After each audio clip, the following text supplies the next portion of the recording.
Rarely a week goes by that you don't hear about the world's obesity crisis. Obesity is overweight or obese. Eating habits, half of all Australian children will be obese. We're often blamed for eating too much and not exercising enough.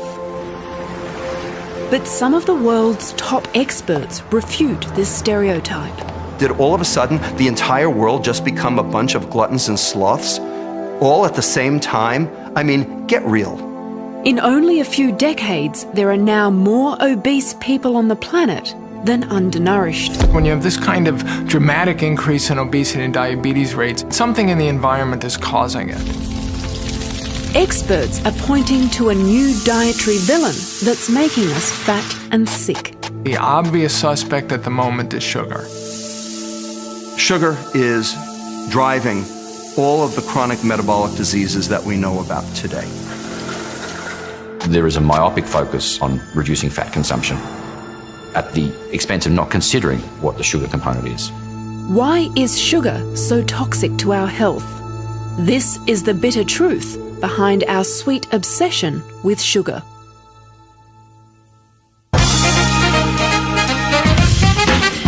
In the 70s, when obesity and heart disease were on the rise, we were told that dietary fat was the villain. Memorable ads like this one used persuasive imagery to convince us that low-fat muesli bars could make you skinny. Kellogg's new low-fat granola bars, loaded with taste, but only half the fat. Advertisers choreographed TV ads like this with catchy jingles and repetitive phrases to drive the message home. 40% less fat. McCain oven chips, better for taste, better for you. And then there was a hypothesis going around at the time that if a food didn't have fat in it, it couldn't make you fat. This sparked the low-fat revolution. A vast range of low-fat products began to dominate supermarket shelves. The only problem was when you took the fat out of food, it tasted like cardboard, so they had to replace it with something, and that was sugar. It gradually became the essential additive.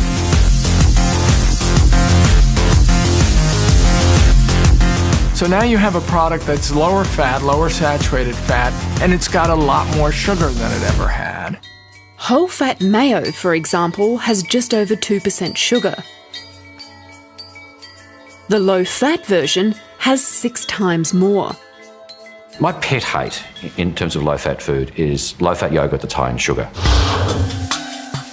You might as well eat candy if you're going to do that, because the sugar level in some of these low-fat yogurts is really quite high.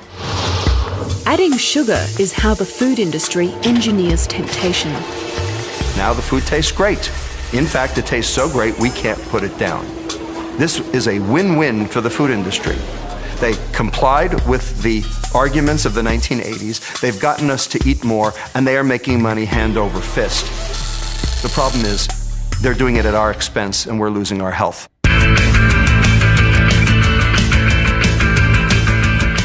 By the mid-90s, the demonization of fats meant that sugar was actually considered a healthy alternative. Ads like this promoted sugary drinks as part of a healthy lifestyle. The American Heart Association recommended that fatty snacks be replaced with high-sugar products like juice, hard candy, and spreads like syrup and honey. Probably the first time in human history that health organizations were advocating we eat sugar as a means of being healthier. But now that 60% of the population is overweight or obese, and diabetes rates have tripled, is it possible that we've been given the wrong advice? Get off the fats. Get it off. These numbers are astounding. Throughout this entire period, with this coincides completely with this argument that we should eat a low-fat, high-carbohydrate diet during which sugar consumption increased steadily. It's hard to argue that we were given the right advice. Even today, our peak health authorities like the National Heart Foundation endorse cereals that, well, might be low in fat, but they're up to 30% sugar. This is a bitter pill to swallow for obesity researcher Professor Michael Crowley. It's a bit surprising that cereals like Honey Cheerios or the Milo cereal contains an endorsement from groups that are supposed to be looking after our metabolic health. So the Heart Foundation has got it wrong on this occasion? I don't understand how they've said that's a healthy food. Australia's National Heart Foundation declined to comment on camera, but in a written statement said their tick is simply to help consumers identify healthier options. Australian data on sugar consumption is unreliable, but in the States they've seen a significant increase in the last several decades. The chances are you're eating more refined sugar and starch than you realise. It's not just in the obvious things like soft drinks, syrup and candy. 1/2 of the sugar that we are consuming today is in items that we didn't even know had sugar. Tomato sauce, barbecue sauce, hamburger buns, hamburger meat, all sorts of processed foods. If you look at virtually every item in the store that has a food label, it has some form of sugar. This is a vastly different diet to what we evolved to eat. Human evolution until about 3,000 or 4,000 years ago had a very different diet to what's happened since the agricultural revolution, where there's been a much greater input of grains and so increase in carbohydrate consumption. It's this increase in dietary carbohydrate that's messing with our metabolism. If you constantly provide carbohydrates to the body, you'll have constantly high insulin levels, and that will lead to increased fat deposition in tissues. The higher your insulin, the more likely you are to store fat, because insulin is the main hormone that puts fat into fat cells. Now, if it's subcutaneous fat, the type that collects under the skin, then that's not so bad for your health. But if it's visceral fat, the type that collects around your belly and your organs, well, that's when problems arise. What is it about visceral fat that causes health issues? Visceral fat releases a different set of hormones, and in particular it releases what we call pro-inflammatory hormones that cause inflammation elsewhere in the body. Right. And that's why visceral fat is dangerous. So it's possible to be lean but still have a lot of visceral fat around your organs? That's correct, and it's possible to be lean and metabolically unhealthy. So being slim doesn't necessarily mean you're healthy. Up to 40% of normal weight people show signs of metabolic disease. And 20% of obese people are actually metabolically healthy. Sugar is a simple carbohydrate made of two molecules, glucose and fructose. This bond is cleaved in the gut before they're absorbed. It's been shown that glucose mainly drives fat storage under the skin, and fructose deposits fat around organs like the liver. When you make extra liver fat, that liver fat ends up mucking up the workings of the liver, and you end up with a phenomenon called insulin resistance. The liver doesn't work right, so the pancreas has to make extra insulin. And it also causes hypertension, changes in the brain that might result in altered cognitive function and possibly even dementia. It can increase cell proliferation, which can cause cancer. It can cause vascular smooth muscle proliferation, which can cause heart disease. Sugar can also accelerate aging. When you paint your barbecued meat with barbecue sauce, it browns faster. Well, that's happening inside your body. It's known as the browning or the Maillard reaction. And it is the thing that causes cellular aging. And the reason you do it with fructose is because it browns better. This is the reason that fructose has been added to bread. It browns virtually all foods better. Well, it browns your insides better too. And as that happens, you are aging faster. If you had a glass of fruit juice this morning, you're aging 7 times quicker. Fructose is mainly found in fruit. That's why they call it fruit sugar. Now, you might be thinking, how can it be bad for me if it's found in a health food? Well, let me explain. You could easily drink a glass of apple juice before dinner, but if you had to have the equivalent in whole fruit, you probably wouldn't finish your meal. You see, juicing fruit removes all the fibrous pulp, so you can take in a whole lot more calories without feeling as full. So if you're going to eat fruit, stick to whole fruit because it has a lot more fibre, and it's the fibre that tames your insulin response to sugar.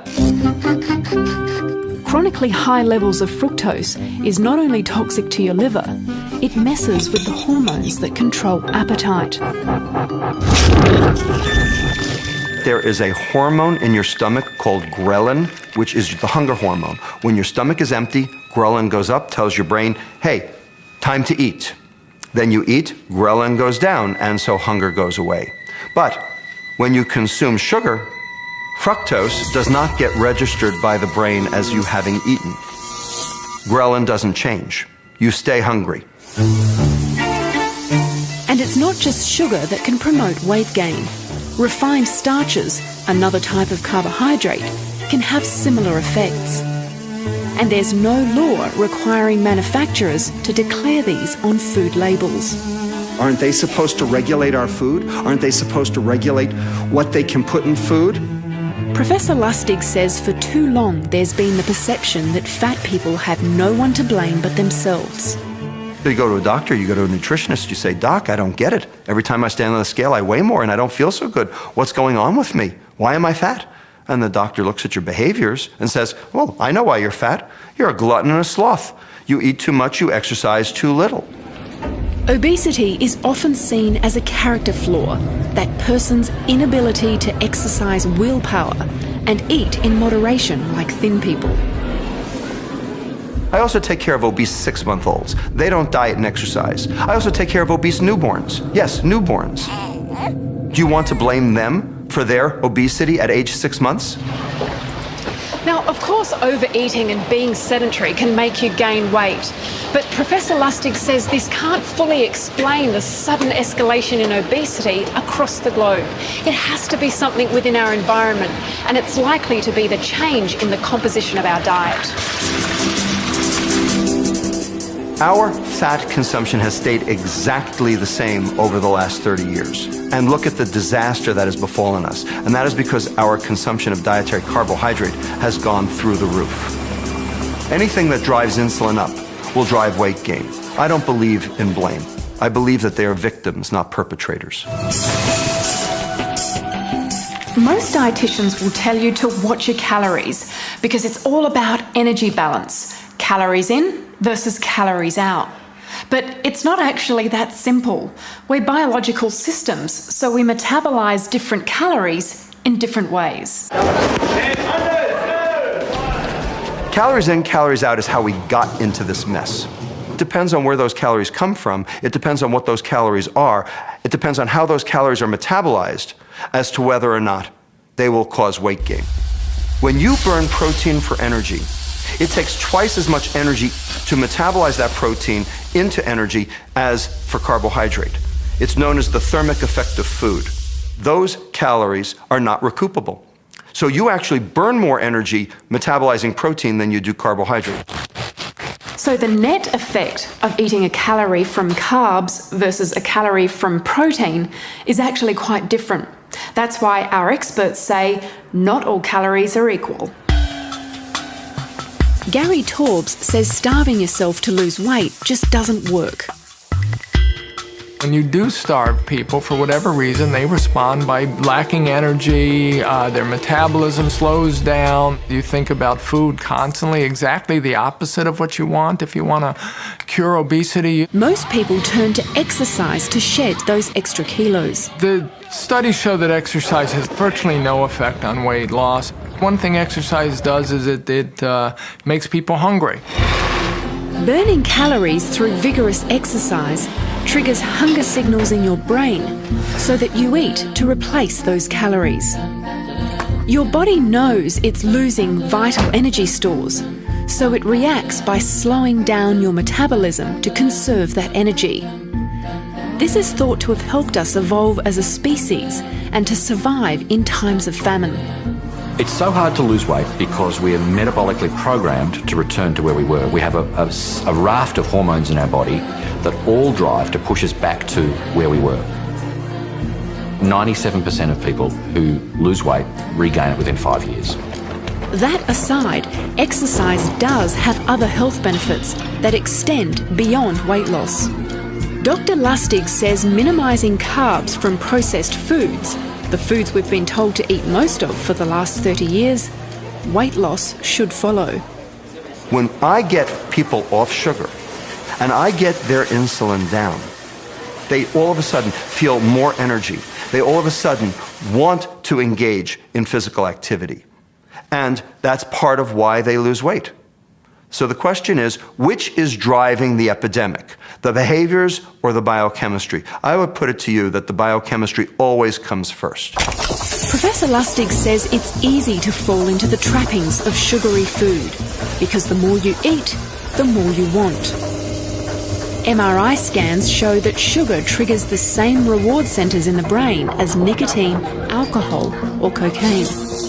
By increasing reward, you downregulate the receptors in that area, making it necessary to consume even more the next time to get the same level of reward. This is a phenomenon called tolerance.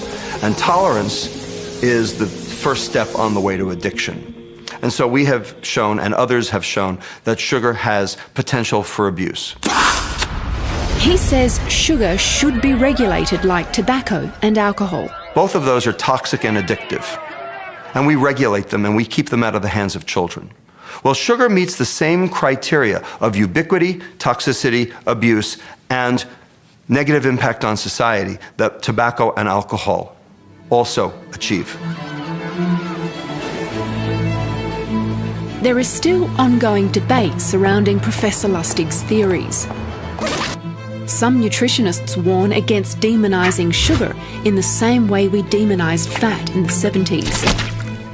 They say the focus on sugar will result in unbalanced dietary advice. However, it seems Australia's peak health authorities are slowly catching on to Professor Lustig's warnings. They've launched new campaigns to encourage people to rethink sugary drinks. And they've recently updated our dietary guidelines to include warnings about sugar consumption. But Australia's dietary guidelines released today have included for the first time the advice to limit added sugar. I think the new guidelines that are emerging recognise that we've eaten too much sugar or been advising people to eat too much sugar.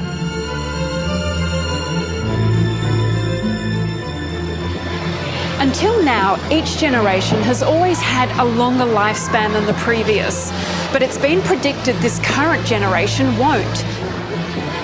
And obesity is to blame. Even if we act now, it'll take a generation or two to turn the tide around. And if our experts are right, the weight of the nation rests on the shoulders of the food industry.